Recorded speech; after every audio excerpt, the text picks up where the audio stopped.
Bloomberg Audio Studios. Podcasts, radio, news. Now, the Bank of England is widely expected to cut its benchmark interest rate at some point in the summer as inflation nears a 2% target and the UK economy emerges from a technical recession. Up until last month, two members of the Bank of England's Monetary Policy Committee were still voting for rates to go up, while Mann and Jonathan Haskell finally changed their stance this month, opting to hold rates. Well, I'm delighted to be joined now by Dr. Mann for an exclusive conversation. Dr. Mann, thank you for joining us. Now, as recently as February, you were still backing an increase in interest rates. Why did you change your vote? Well, it's really good to be with you, Francine. Of course, I'm actually in chilly Belfast at the Royal Economic Society annual meetings hosted by Queen's University. But I'm glad to be with you at least online. So there are really three main reasons why I thought it was time to move from a rate hike in February to the hold from last week. And they really have to do with consumers disciplining the pricing behavior of firms. These are something I've been talking about for some time. The second one had to do with a changing dynamic in the labor market between labor demand on the part of firms and labor supply coming both from households wanting to add more hours and, of course, the fiscal package associated with the national insurance that was expected by the OBR to increase the number of full-time equivalent workers. And then number three has to do with the financial market curve. And at least on these first two, there was quite a bit of progress from February to March. So the BOE's estimate, Dr. Mann, is that inflation will fall. You've been very concerned before about underlying inflationary pressures. What's your sense now about how worrying those pressures are? Well, I've always talked about the differences between the deceleration in goods prices, which is something that we've seen happening on account of the change in energy prices, as well as changes in global goods prices. These translate into very close to zero inflation for goods in the UK market. Now, services, on the other hand, this is the area that has always been my concern, because even now, on a year-over-year basis, services are still running at 6%. So how have I changed my view? Well, when I look at the discretionary services, we're looking at hotels, restaurants, entertainment, travel. These, in the last couple of months, have really started to soften. And those are the most discretionary things in a consumer basket. So when those start to soften, it's because people have finally decided, I'm not going to pay that much. I'm not going to go to a restaurant that is charging me this much. And that discipline, that consumer discipline, is a very important ingredient when we think about firms choosing pricing strategies. Basically, firms have to respond to consumers saying, I'm not going to pay that much. And I do see that coming through on the data for these discretionary services. So that is why one of the key reasons why I decided that it was time to move to a hold. But the second reason, and I said it has to do with the labor market, 6 months ago, when we looked at the behavior of the labor market, talking to firms, using our agent network, and using our surveys for households, what we found is that households wanted to respond to the cost of living crisis by adding additional hours, maybe a second job. And firms were willing to go along with that 6 months ago. But where we are now is that firms actually are saying, because my wage bill is pretty high, what I want to do is cut hours, and I don't want to add more headcount. So there's a disconnect between what firms want and what households would like to have in terms of labor supply. And as I say, there's this additional aspect, which is the expectation based on the OBR of the implications of the fiscal package associated with the national insurance that is expected to add 200,000 full-time equivalent workers. So you have firms wanting less and households and the fiscal policy wanting more, and that disconnect in the labor market, I think, is something we will start to observe in wage dynamics very soon. So given all of this, and even pre this, there's been a lot of betting that the BOE will soon switch to cutting interest rates. When do you think lower borrowing costs will be an option for you and for the BOE? Well, I think we have to remember, Francine, that the only interest rate we set is bank rate. And that's very, very short term. The rest of the market curve is based on market expectations, based on competition among financial institutions, and there has been quite a bit of easing already. Even from the March vote. In some sense, we can hold bank rate for quite some time, and the financial markets will already be easing on expectations of future cuts.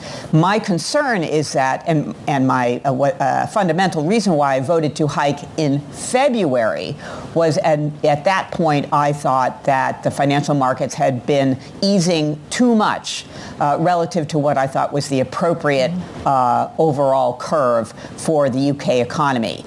I think that there has been a substantial easing even since the vote last week. And I think that perhaps markets are a bit too complacent about how long they think the BOE overall, the MPC will hold rates. But of course, I can't speak for my colleagues, and we are going into a forecast round for May, and we'll see how the data present themselves over the next few weeks. And I want to get back to actually what the markets are expecting in a second, but we heard both from Andrew Bailey but also Hugh Pill saying that policy would remain restrictive even if rates were cut. Real rates are also rising as policy remains steady and inflation's falling. So how do you see those arguments? Well, again, I think that we have to put this in the context of what the financial markets are doing with the nominal rates. Those are coming down substantially, as I say, even since last week. And so embedded in that is easing regardless of what we do with bank rate. So I think we really have to recognize that the policy instrument that we have is a very short-term instrument, and the rest of the curve has to do with competition between various financial institutions, if we think of mortgage rates, for example, and overall expectations of cuts going forward. Those are expectations based on markets. We know that markets sometimes get it right, sometimes they don't. We'll have to wait to see if they get it right this time. But Dr. Mann, when you say markets are being too complacent, are they pricing in too many cuts or not enough? I think they're pricing in too many cuts. That would be my personal view. So in some sense, I don't have to cut because the market already is. In terms of the implications of, the market curve is, and mortgage rates, for example, those are the rates that are faced by borrowers. Bank rate is not the rate that borrowers face. But how many interest rate cuts do you think we'll see from the Bank of England this year? Well, I really can't say. I mean, there's a lot of year left to go.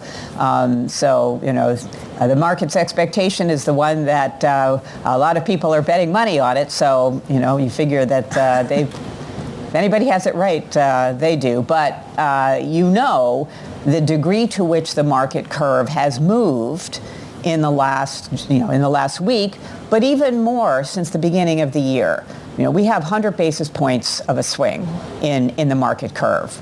And that suggests to me that there is uncertainty in the market about exactly the conduct of the economy and the performance going forward. That is, the data are unfolding with regard to the degree of strength in the underlying economy, the degree of strength or deceleration in underlying inflation. And so I think there is quite a bit of play in terms of how the economy's performance is going forward, and that is one reason why we are seeing the degree of moving up and down of the curve. And we also, of course, have to recognize that the market curve in the UK is importantly affected by the market curves and the decisions of our two neighbors, two neighboring central banks and economies, Europe on the one hand and the United States on the other. Yeah, traders are betting actually that Bank of England could beat European and U.S. peers in these interest rate cuts, and they're pricing in 3 cuts this year for the BOE. Does that look excessive, and actually how rapid could the pivot be towards lower rates? Yeah.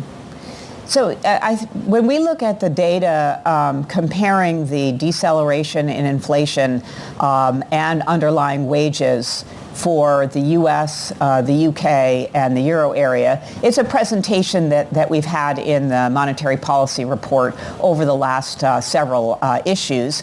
And we find that comparison to be particularly interesting and valuable when considering not only the conduct of the UK economy, but also the potential spillovers from monetary policy choices and decisions at our, both the Federal Reserve and the ECB. And one of the things that comes out of that comparison is that wage dynamics in the UK are stronger and more persistent than the wage dynamics in either the United States or the Euro area. And underlying services dynamics are also stickier, more persistent than either the U.S. or the Euro area. So on that basis, it's hard to argue that the BOE would be ahead of the other two regions, particularly the United States. Right. Catherine Mann, the former Fed chair, Ben Bernanke, is of course doing this review of BOE forecasting and communication methods in response to criticism that the BOE missed a jump on inflation. What do you think should be done to improve the process at the BOE?